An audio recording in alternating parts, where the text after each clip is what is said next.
নমস্কার, আমি মেঘলা। ঘুম থেকে উঠে তো ফোনই চালাচ্ছিলাম বিছানায় বসে, তারপরে স্নান খাওয়া সেরে রেডি হচ্ছিলাম, কারণ আজকে একটা পুজোর ইনভিটেশন ছিল। সেই লকডাউনের সময় মনে হয় এই জামাটা আমি দুর্গাপুজোর সময় কিনেছিলাম আর অষ্টমীর দিন রাতে পরেছিলাম। তারপরে তো এত বছর এই জামাটা বাক্সবন্দি ছিল, মানে আজকে আমি সেকেন্ড টাইম পরছি। আচ্ছা, আমার নতুন হেয়ার স্টাইলটা কেমন লাগছে তোমরা কি একটুখানি চেঞ্জেস বুঝতে পারছো? আমার যখন নাচের প্রোগ্রাম থাকে, সাজুগুজু করতে গিয়ে খোপা বাঁধার সময় যখনই দেখি যে চুল একটা ছোট একটা বড়, তখন ভীষণ প্রবলেম হয়। তাই ভাবলাম পেছনের চুলটা ইউ কাট করবো আর সামনের দিকে স্টেপ কাট। আর এই ছোট্ট গোল্ডেন কালারের গোল মতো ইয়ারিংসটা পরে নিলাম। মুখে সেরকম কিছু মেকআপই করিনি, শুধুমাত্র ময়শ্চারাইজার আর পাউডার দিয়েছি। আর আমি তো সবসময় রাফ ইউজ করার জন্য যে কোনো জায়গায় যাওয়ার আগে এই ক্রায়োলনের লিপস্টিকটা ইউজ করি। ইউটিউব ইভেন্টের জন্য আমি দুটো ব্ল্যাক কালারের স্লিং ব্যাগ কিনেছিলাম, যার মধ্যে এটা একটা। হাতটা ভীষণই ফাঁকা ফাঁকা লাগছিল, তাই হাতে একটা ছোট ব্রেসলেট পরে নিলাম। আর যখনই বাইরে বেরোলাম ছাতাটা নিয়ে, আকাশের দিকে তাকিয়ে আমি তো অবাক। দুর্গাপুজোর সময় ঠিক যেরকম শরতের আকাশ হয় না, ওই রকমই আকাশটা দেখতে লাগছিল।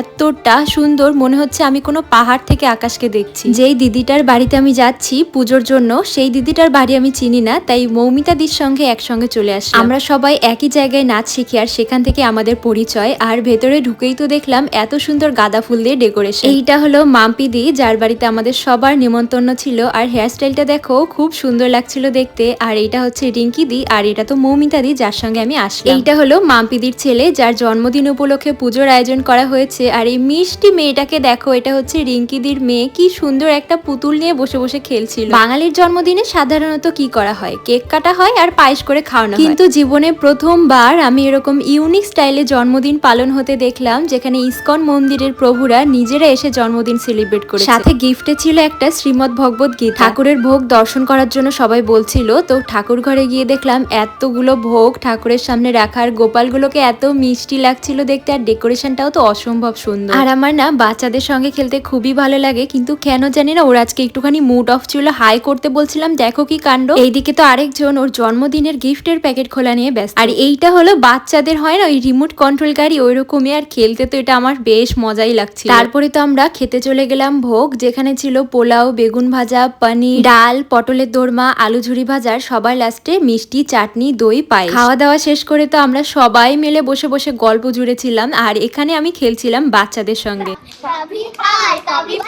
আজকের দিনটা এইভাবেই কাটলেও খুব মজা করে। তো চলো, রাধে রাধে।